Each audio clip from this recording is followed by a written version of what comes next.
Hello po sa lahat. Nais ko lamang po sanang ibahagi ang karanasan ko at baka mayroong makasagot sa katanungan ko sa mga tagapakinig. Noong bata pa ako, mahina raw ang puso ko ayon sa mga magulang ko. Lagi akong kinukumbulsyon. Then after noon, mataas ang lagnat. Ngayon, kada mataas ang lagnat ko, lagi akong may napapaginipang bahay. Itong bahay na ito ay malapit lang sa amin.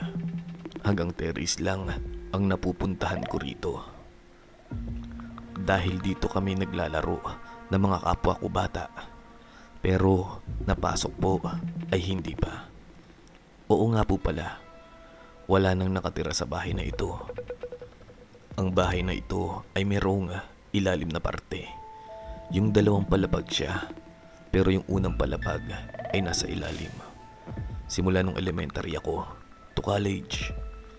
Ayun nga, simula pagkabata to elementary days, madalas akong kinukumbulsyon, lalagnat din ng mataas. Pagkatapos, napapaginipan ko ang bahay na ito. Nandun lang ako, nakatayo.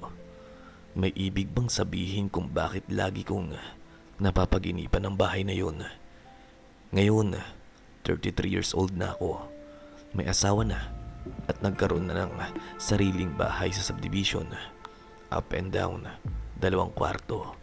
Pero dahil kaming dalawa lang ng asawa ko ang tao sa bahay, naisipan naming gawing tulugan ito tuwing hapon. Pero 2 beses lang namin itong ginawa.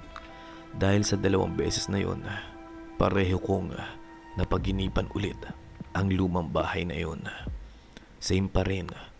Andun pa rin ako sa loob ng bahay, nakatayo.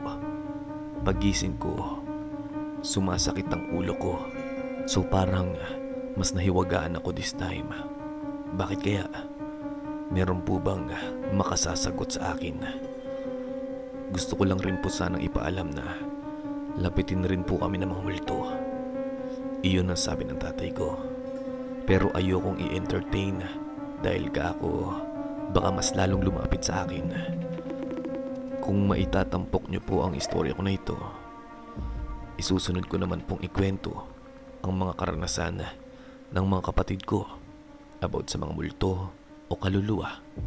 Salamat po and God bless.